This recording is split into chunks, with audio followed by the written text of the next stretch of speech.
আগে প্রথমে আমরা একটা কথা যে এই যে বড় ম্যাডাম আপা আছে, তারপর যে দিদি আছে বা আপনারা আছেন, মানে সবচেয়ে বড় কথা হলো কি মানুষের জীবনে যে একটা অপেক্ষা করে।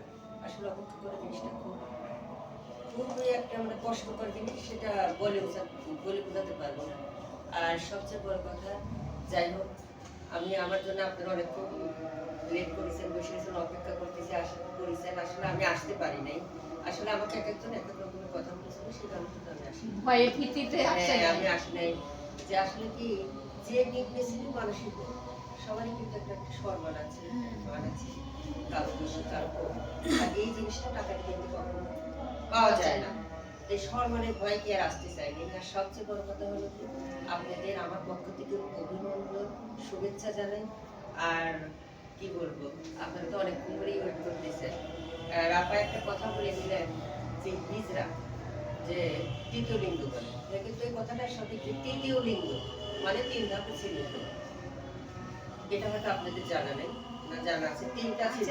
তৃতীয় লিঙ্গ বোঝায় যে হিজরা, যারা জন্মগত হিজরা, যারা সবসময় শাড়ি চুরি করে থাকে, বাবু নাচায়, দোকানপাটে টাকা পয়সা তুলে জীবন নির্ভর করে। আর আরেক ধরনের হিজরা হচ্ছে ছেলে মানুষের মতন দেখা যায়, মেয়েদের মতন কথা বলে, তাদের আচরণটাও কিন্তু মেয়েলি মেয়েলি। আবার আরেক ধরনের হিজরা আছে, তারা পুরোটাই ছেলে মানুষ, বাড়িতে বউ আছে, সার্কল আছে, তারা টাকার লোভে হিজরা সাজে মানুষকে ব্ল্যাকমেল করে, বড় বড় ছিনতাই করে, রাহাজানি করে। এইগুলো আমাদের কিন্তু ওই যে ভ্যাসটা, যে শাড়িটা পরা, সেই শাড়িটা পরা কিন্তু হিজরাদের মতোই।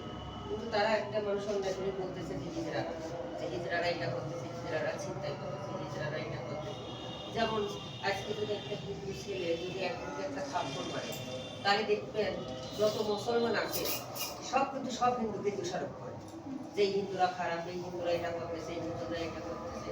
আর সবচেয়ে একটা বড় কথা, যে আমার ম্যাডাম, বড় ম্যাডাম আমাদেরকে এখানে আসলে ডাকেছে, আমরা আইছি এর জন্য ম্যাডামকে আমার আন্তরিকতার থেকে আমার যতটুকু আছে ধন্যবাদ জানাই। আসলে ম্যাডাম, আমি অনেক আগে থেকেই চিনি ম্যাডাম একটা ভালো মানুষ। আমি দীর্ঘ 12 থেকে 13 বছর আগে, মানে 12-13 বছরের বেশি, আমি একটু বিপদে পড়েছিলাম। বিপদে পড়ে ওই ম্যাডামের বাড়ির সামনে একটা কিন্তু ঘর আছে, ওটা ডাক্তারের দোকান না কিসের দোকানের ভিতরে একটা আছে। তা আমি সারাদিন খাওয়া দাওয়া করছিলাম না, মানে আমি খুব টেনশনে ছিলাম। আমি ম্যাডামের ওই ওখানে গেছিলাম, বাড়ির ভিতরে ম্যাডামের বাড়ি থেকে একটা লোক বের হয়ে আসলো, বর্ষা বর্ষা করে কোট ফোট পরে, আর একটা মেয়ে ছিল। তখন ওই আমাকে দেখে বলতেছে, আচ্ছা তোমার কি হয়েছে, তোমার তো অনেকক্ষণ ধরে দাঁড়া দেখতেছি।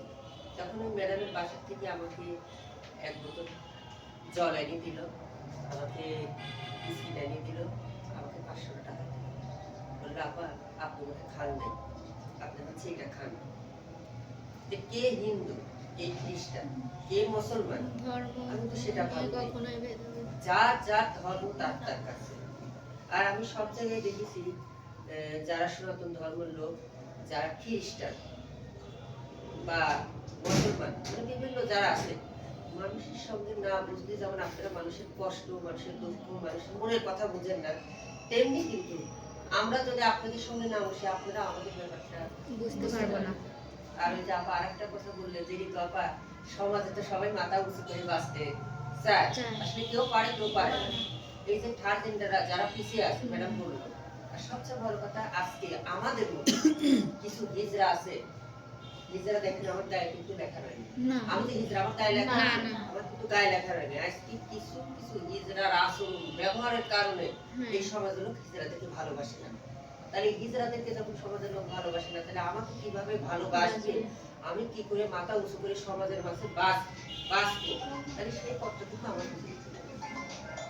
আজকে একটা হিন্দু দাদার সাথে দেখা হলো, দাদা নমস্কার, দাদা কেমন আছে, তার সাথে ভালো ব্যবহার করলাম। একটা মুসলমানের দেখলাম, সালাম দিলাম, তার সাথে ভালো ব্যবহার করলাম।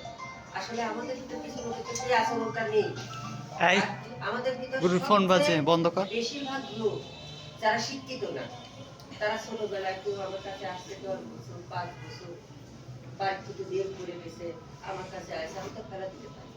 আবার আমি 300 হিজড়া, 350 হিজড়া গুরু, যে যতটা খারাপ হলো, এই যে কত হিজড়া আমি বসা বাড়িতে খাওয়াচ্ছি। এই মেয়েটা ছিল আমার কাছে ছোট, 12 বছরের সময় আমার কাছে আইছে, চুরি করে হোক, ডাকাতি করে হোক, হাত পাইতে চাই হোক, আমি কিন্তু এদেরকে মানুষ করেছি, করছি তো, রোডে ফেলা দিয়েছি।